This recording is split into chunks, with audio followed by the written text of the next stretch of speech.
Oke. Seseorang dibilang hidupnya berkualitas dari apa? Apa ukuran hidup orang berkualitas? Kualitas hidup kita dibuktikan lewat karya-karya kita.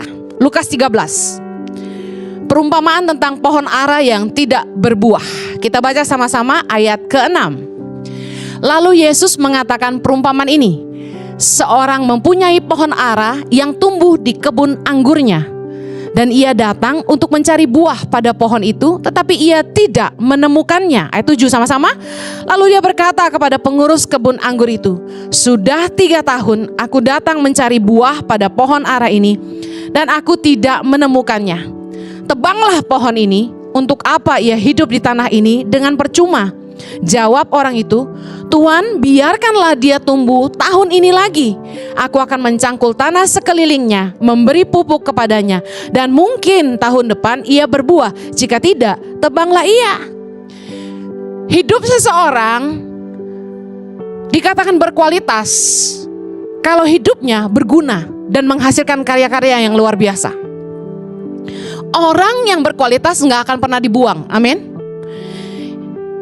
Berkualitas atau tidaknya hidup orang bukan diukur dari seberapa lama dia hidup, tapi seberapa banyak buahnya.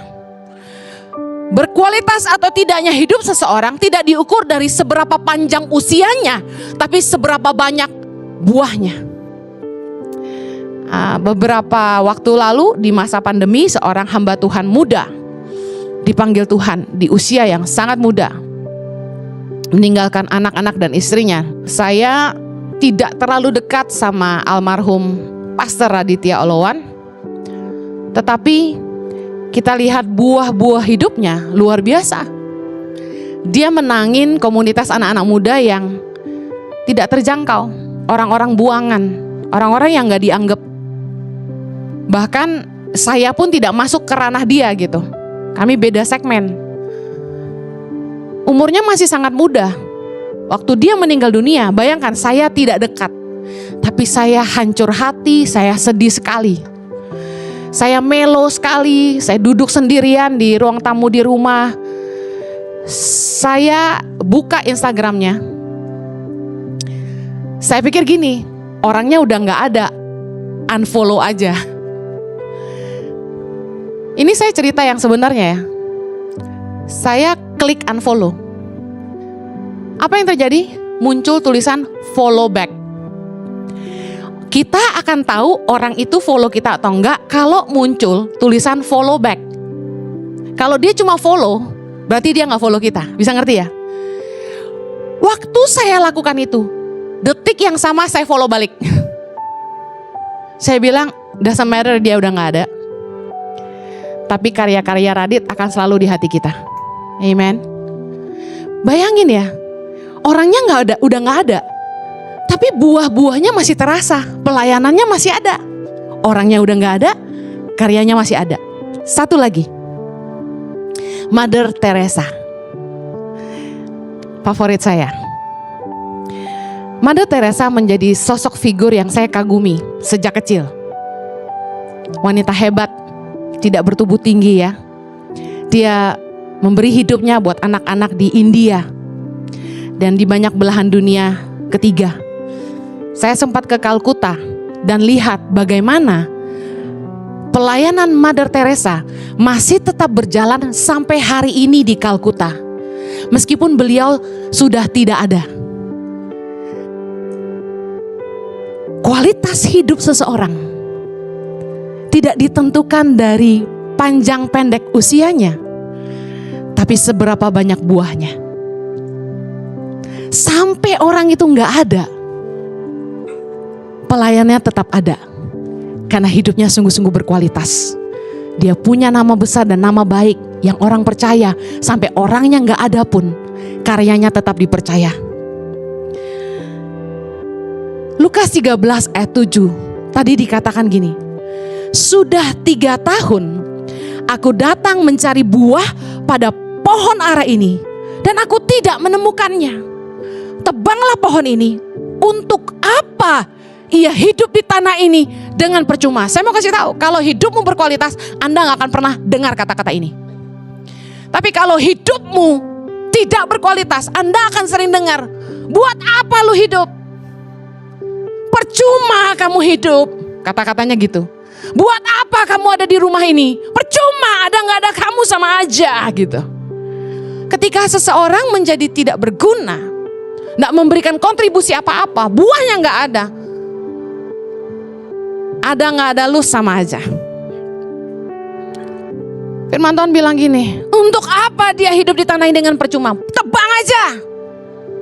Gak heran kalau di masa perusahaan-perusahaan ramai melakukan redundansi karyawan, memecat banyak staf-staf di perusahaan karena pandemi kemarin. Saya rasa itu sudah gak bisa diukur dari kualitas gak kualitas, mereka pecat massal.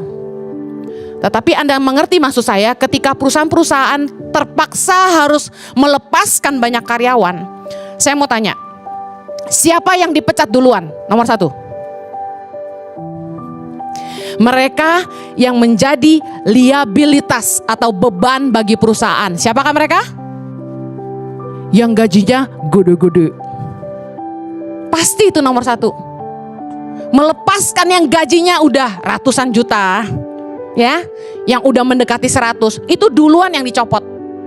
Karena beban bagi perusahaan. Yang kedua, siapa yang dipecat duluan? Mereka yang paling tidak berkualitas atau tidak perform di perusahaan. Biasanya gitu. Dicopot-copotin duluan. Nah, yang dipertahankan adalah siapa? Nih, saya ingin ini kita belajar malam ini. Orang-orang yang paling berkualitas, siapakah mereka? Yang pertama, yang paling excellent atau cakap dalam pekerjaannya. Ahli. Gak ada dia gak bisa. Yang kedua, yang akan dipertahankan adalah yang punya kapasitas untuk mengerjakan banyak tanggung jawab. One man can do all. One man can do everything, bahasanya. Ketika kita sedang mengurangi budget pengeluaran gaji karyawan, yang kita butuhkan adalah karyawan yang mampu mengerjakan banyak. Bahasanya efektivitas tenaga kerja. Di Tangan Pengharapan, saya memegang prinsip efektivitas tenaga kerja. Karena itu, di kantor Tangan Pengharapan Pusat, stafnya gak banyak. Kata Raja, salah satu full timer ICI, kerja di Tangan Pengharapan itu lu mesti belah lautan. Artinya apa? Tanggung jawabnya besar, gak ada nganggur-nganggurnya, kerjanya padat, overtime melulu. Karena saya gak mau orang kerja nganggur, hidupnya harus berbuah, hidup harus produktif. Jangan main HP melulu, sosial media melulu, selfie melulu, ngopi melulu, duduk dari pagi sampai sore gak bikin apa-apa. Enough. Makanya saya gak mau staff banyak-banyak, satu orang mengerjakan banyak. Tapi mereka jadi kapasitasnya jadi besar, makin jadi hebat. Semua karyawan yang keluar dari Tangan Pengharapan, di titik di mana mereka masuk dan titik mereka keluar, mereka berubah jadi orang hebat. Kenapa? Karena punya atasan yang selalu menarik kapasitas. Bahasanya Felix, Pastor Jojo tuh orang yang gak gampang puas, selalu menarik kapasitas. Saya kasih tahu, bersyukurlah ketemu orang yang kayak gini. Dia detail banget. Zek, ini salah gitu. Justru kita jadi makin tajam karena diarahkan. Daripada pemimpin gak pernah koreksi, taunya pecat-pecat aja. Lebih baik kita diajarin, dididik keras, dan berkatnya keras. Haleluya. Kemudian karyawan yang terbaik yang dipertahankan siapa? Yang paling setia dan paling bisa dipercaya. Setuju? Yang punya usaha? Setuju? Yang paling setia dan paling bisa dipercaya. Kalau yang tadi paling bisa diandalkan, ya. Sekarang yang paling setia dan paling bisa dipercaya. Nah, ada anak-anak muda di ICI kemarin. Jadi saya tuh, kalau Anda bergabung di Impact Family-nya ICI, ini keuntungannya. Saya muter untuk ketemu dengan jemaat yang bergabung di Impact Family per segmen. Disitulah Anda akan melihat wajah Henny Kristianus tanpa make up. Saya bodoh banget ya. Habis mandi rambut basah-basah, komsel. Kemudian kita tanya jawab, nggak ada khotbah, tanya jawab. Jadi sambil menjawab pertanyaan saya khotbah beberapa topik gitu. Sama aja kan. Nah, di situ mereka tanya gini, Kak Heni, gimana tuh kalau yang staff yang sering dikasih job-job tambahan di luar job desk? Gimana tuh? Saya jawab gini, kepada yang paling bisa dipercaya akan dipercaya lebih. Kepada yang paling bisa dipercaya akan dipercaya lebih. Kepada mereka yang punya lebih akan dipercaya lebih. Saya jadi ingat firman Tuhan. Matius 25:29 dikatakan gini, karena setiap orang yang mempunyai, kepadanya akan diberi sehingga ia berkelimpahan. Tapi siapa yang tidak mempunyai, apapun juga yang ada padanya akan diambil daripadanya. Ingat waktu ada hamba yang diberi 5 talenta, dia menjalankan dapat berapa? 5 talenta. Jadi total talentanya 10. Nah yang 2 dapat 2 jadi 4. Nah yang 1 nggak bikin apa-apa dengan 1 itu. Nah kalau Anda, yang 1 ini Anda kasih ke siapa? Orang akan kasih yang keempat dong, yang punya 4 dong. Soalnya dia masih sedikit, betul gak? Tambahin yang 1 ini kasih yang keempat. Enggak, Tuhan kasih ke yang punya 10. Karena Tuhan bilang kepada setiap orang yang mempunyai, kepadanya akan diberi.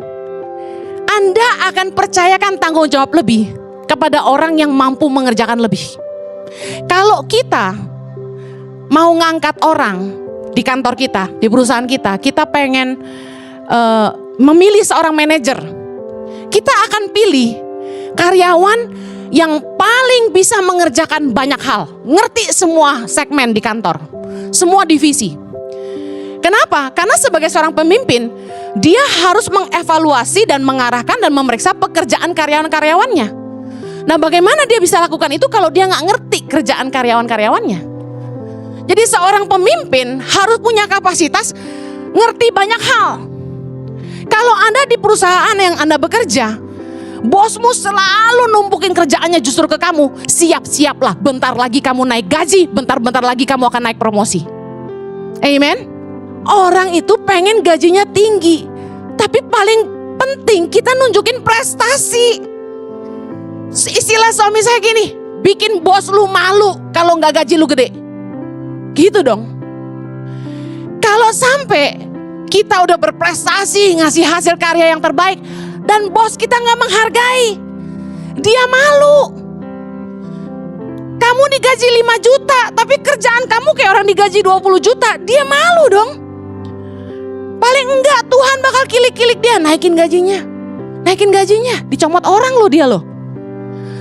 Jujur aja, kita begitu ngelihat staf kita punya kapasitas yang besar, awalnya kan kita nggak tahu. Oke kita gaji segini dulu, betul nggak? Di mana-mana gitu dong. Begitu dia kerja yang terbaik, nggak cari muka, pokoknya kerja. Kita lihat, wih, orang ini bagus banget. Nggak naikin gajinya diambil orang nih. Wah, staf-staf ICI yang bagus-bagus tuh udah dipepet-pepet gereja lain. Udah diincer-incer. Pindah sini dong, pindah sana dong. Ada yang kemarin ketemu saya, mereka penasaran, siapa sih yang pegang YouTube-nya Ibu Heni sampai 1 juta lebih? Nggak ada, itu Tuhan. Tuhan yang bikin subscribersnya 1 juta lebih, bukan orang. Amin. Percayalah. Tapi siapa yang mengerjakannya? Oh, saya dengan bangga. Anak-anak asrama Tangan Pengharapan yang kita sekolahin. Hari ini mereka lah yang ngedit khotbah-khotbah saya loh. Anak-anak pedalaman bos, yang kita sekolahkan di Jakarta. Hari ini mereka yang ngedit khotbah saya dan handle YouTube Heni Kristianus. 1 juta lebih subscribernya. Anak pedalaman. Bangga sama anak sendiri gak apa-apa lah. Orang mau bajak-bajak, anak gue lu bajak. Mereka bilang gini, siapa sih yang handle YouTube Heni Kristianus tuh? Kita harus tahu tuh siapa di belakangnya. Saya langsung senyum. Saya bilang gak bisa. Itu anak saya. Mau dibajak gimana? Kita kalau mau digaji lebih harus nunjukin prestasi. Waktu atasanmu memberikan tanggung jawab lebih, sebenarnya gini, Anda sedang diuji kapasitasmu. dan Anda sedang diuji ketaatanmu. Kalau Anda taat, Anda bisa ngerjain semua tugas. Saya percaya ketika ada kesempatan naik jabatan, Anda akan jadi prioritas. Yang percaya katakan amin. Kalau Anda belanja online, seringkali tuh kita terkecoh sama gambar display, betul? Wih, keren loh. Apalagi dipakai modelnya tuh keren banget gitu. Keren banget nih baju. Keren banget celananya gitu kan. Kita beli. Oh, saya orangnya kalau udah lihat bagus, murah, nafsuan gitu waktu di online tuh. Karena kan belum pernah belanja online. Norak. Belanjanya langsung banyak. Boleh nih buat anak-anak nih saya beliin semua.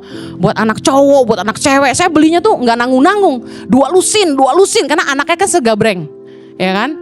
Di asrama 71 orang. Nafsu banget. Celananya bagus banget saya beliin. Begitu nyampe, ada celana-celana kargo yang kanan kiri tuh. Saya bilang, loh kok gini? Bahan plastiknya? Wah, kesel banget saya. Kapok Eke belanja online. Beneran? Mendingan kalian ke gereja pegang tuh bahan tangan pengharapan.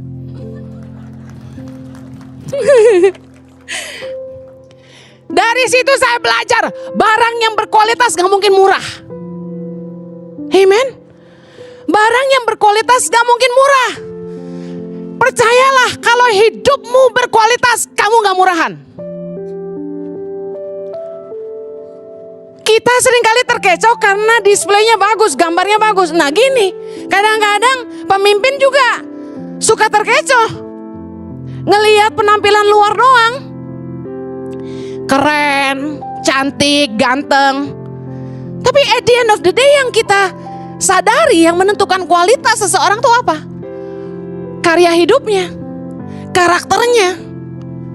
Percuma kelihatan cantik, percuma kelihatan ganteng, kalau gak bisa kerja. No action, talking only. Orang dagang jualan body katanya. Kalau jual mobil, lihat aja. Yang jaga stand siapa? SBG. Pakai rok mini, pakai baju ketat segini. Saya heran, mobil sama cewek seksi apa hubungannya? Bener gak ngerti? Orang jualan produk apa yang dijual badan perempuan? Aneh menurut saya. Anda jangan belajar kayak gitu, itu cara dunia. Anda pengen kerja, jangan datang dengan hanya bawa penampilan seksi aja. Kalau Anda gak bisa kerja, Anda bikin malu aja. Jangan ngandalin wajah cantik, deketin bos, rayu-rayu bos. Udah gak laku zaman sekarang. Buktikan karyamu. Jangan cuma seksimu. Amen. Jangan karena penampilan Anda pikir Anda bisa dipromosi. Jadi simpenan bos, jadi pacar bos. Enggak boleh anak Tuhan kayak begitu. Amen. Kita gak jualan produk pakai body. Kita berkualitas. Amsal 22 ayat 29. Pernahkah engkau melihat orang yang cakap dalam pekerjaannya? Di hadapan raja-raja ia akan berdiri. Do you see a man who excels in his work? He will stand before kings. He will not stand before unknown men. Dengar baik. Promosi dari Tuhan tuh udah pasti buat orang-orang yang excellent dalam pekerjaannya. Saya tadi bilang, banyak orang pengen gaji tinggi tapi gak berprestasi. Banyak orang yang mau dipromosi tapi gak mau tanggung jawab lebih. Mari, kalau kamu ingin dilihat hidupmu berkualitas, hasilkan karya-karya yang berkualitas.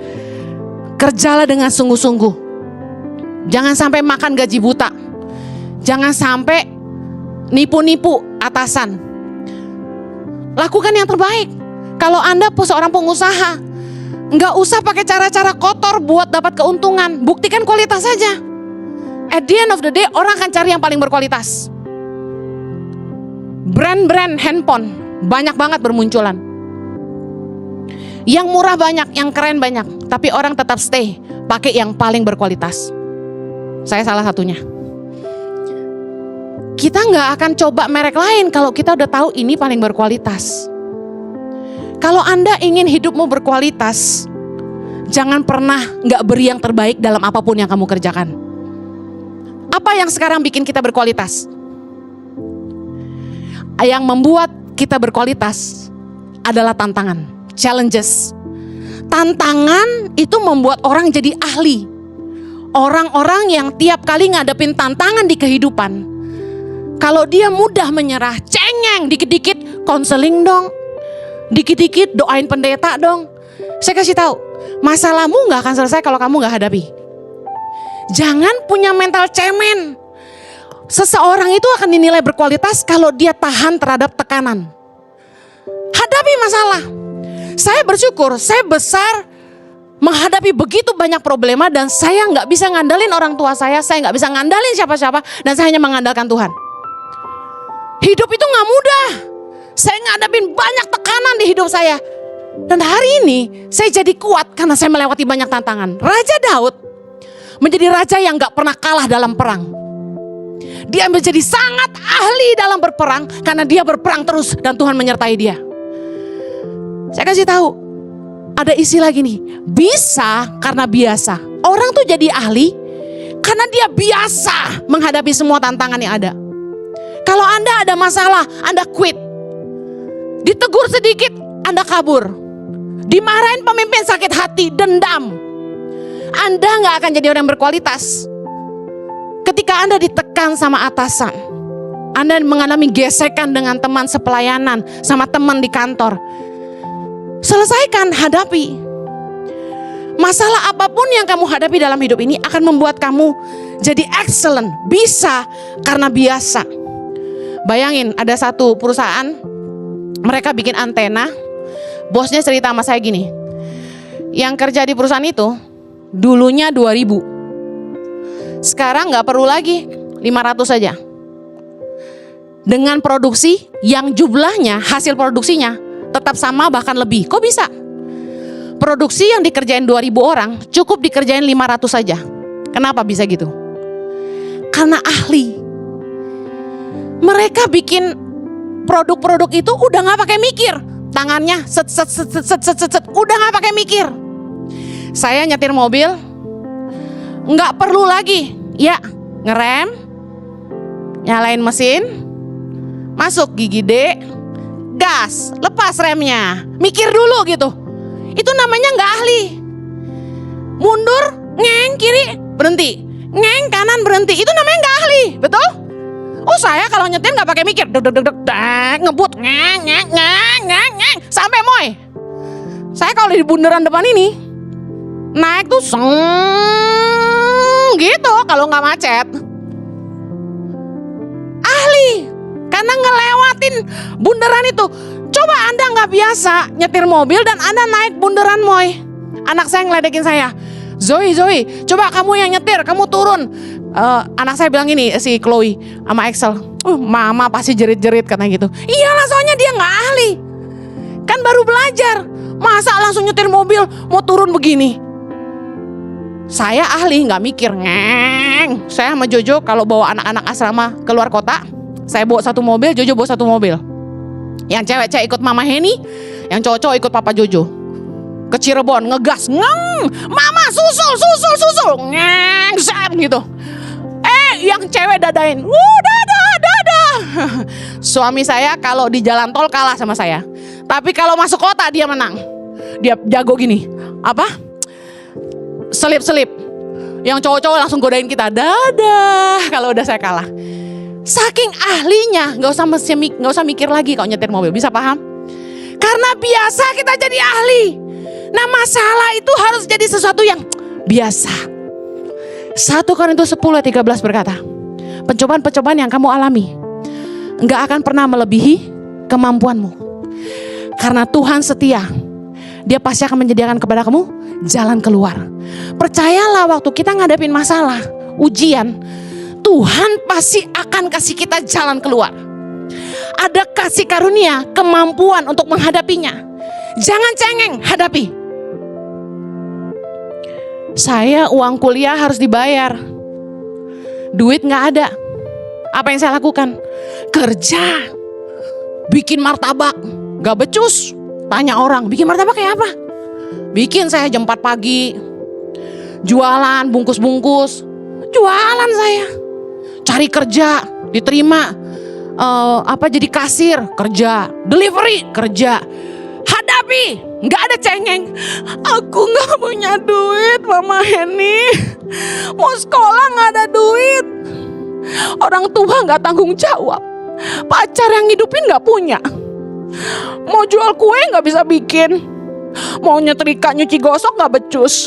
Itu mah cengeng. Hadapi tantangan hidupmu, amen.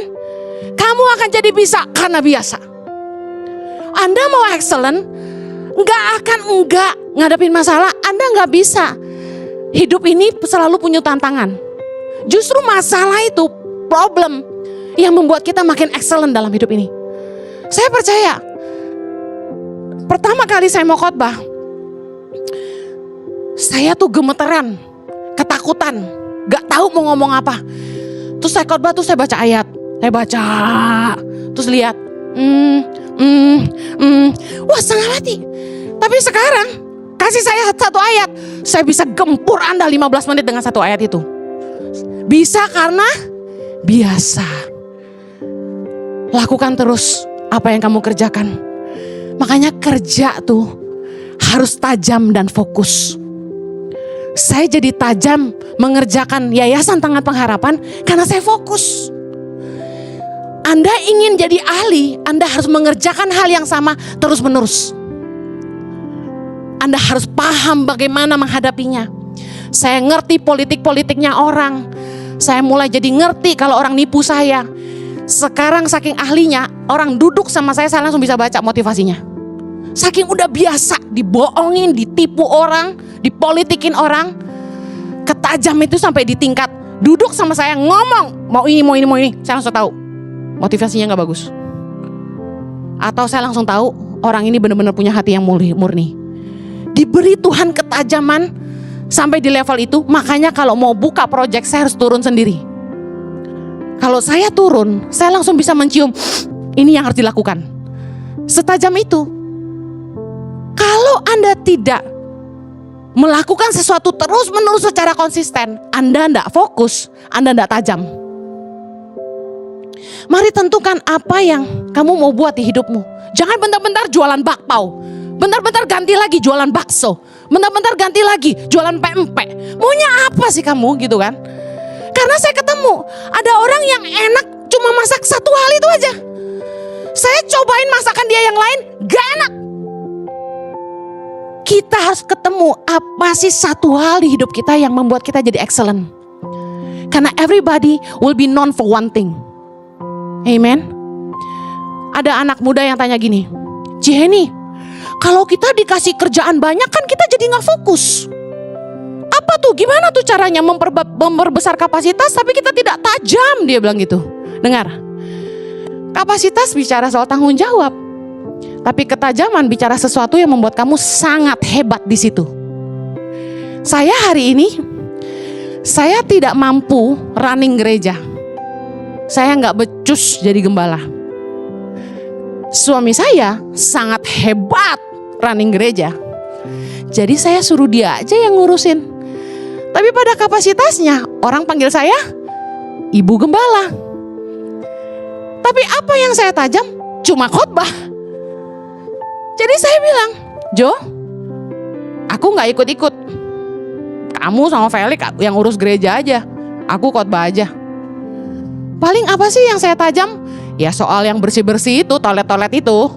Yang kalau Anda buang sampah sembarangan, makan di auditorium, nah itu bagian saya. Nah itu yang saya ngurusin.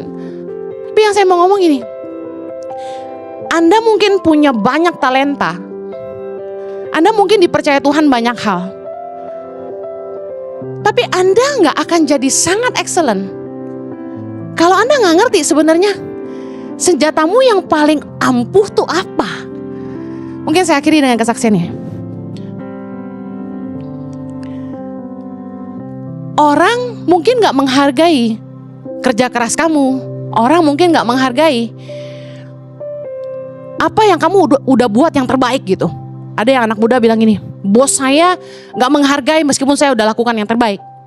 Saya kasih tahu, kalau kamu kerja bukan buat dipuji, kamu berikan yang terbaik karena satu nilai kamu. Kamu selalu melakukan yang terbaik, tidak bisa tidak. Tuhan akan menyediakan upahnya bagi kamu.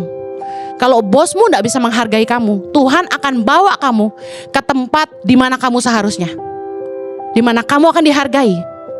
Because you will be rewarded according to what you're worth. Saya akhiri dengan kesaksian saya. Satu hari saya pernah kerja di sebuah gereja.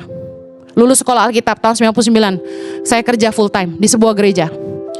Saya sebenarnya pelayanan di gereja itu sudah sejak gereja itu berdiri, karena kami merintis gereja itu waktu masih kuliah tahun 96. 99 saya lulus sekolah Alkitab, kami full time. Saya digaji dengan persembahan kasih tentu ya, dengan nominal yang sangat rendah menurut ukuran Australia. Satu hari setelah saya kerja sekitar 4 tahun sebagai full time dengan gaji yang underpaid, di bawah standar, gereja kami diaudit pemerintah. Anda tahu Australia nggak main-main soal aturan kan? Pajak harus bayar. Kami diaudit sama pemerintah karena gereja punya uang jutaan. Nah, kemudian mulailah auditor datang ke kami dan diketahui bahwa staf full time bekerja di gereja itu gajinya semua di bawah standar. Akhirnya dengan sangat terpaksa gembala menaikkan gaji semua staf full time sesuai standar Australia. Tapi standarnya itu kan ada yang paling minimum sampai seterusnya ya. Nah, ketika kami dipanggil satu-satu, ingat saya udah pelayanan 8 tahun, 4 tahun full time.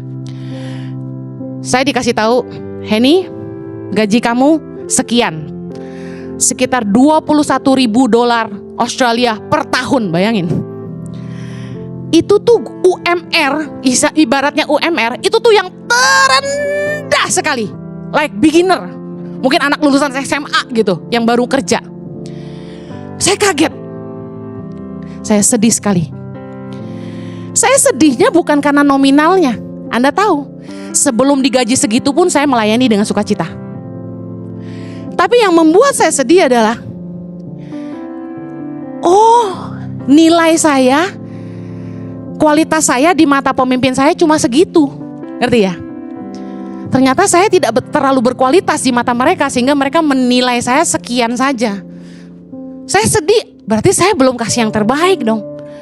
Padahal sebenarnya tanggung jawab saya banyak banget. Dari mulai ngurus bookstore gereja, jadi sekretaris gereja, nyuci perjamuan kudus, jadi worship pastor dan lain sebagainya, ngelatih choir, pokoknya banyak banget kerjaan saya. Tapi saya nggak pernah ngeluh. Saya nggak pernah punya day off. 7 hari seminggu saya kerja.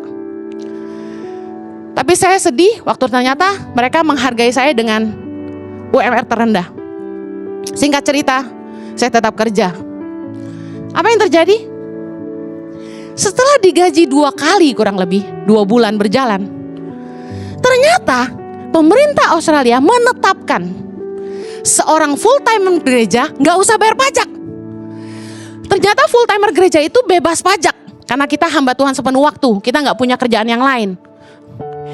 Jadi gaji sekian yang dipotong pajak dan nominalnya segini buat saya, akhirnya saya bisa punya semuanya karena nggak usah bayar pajak, bisa ngerti ya?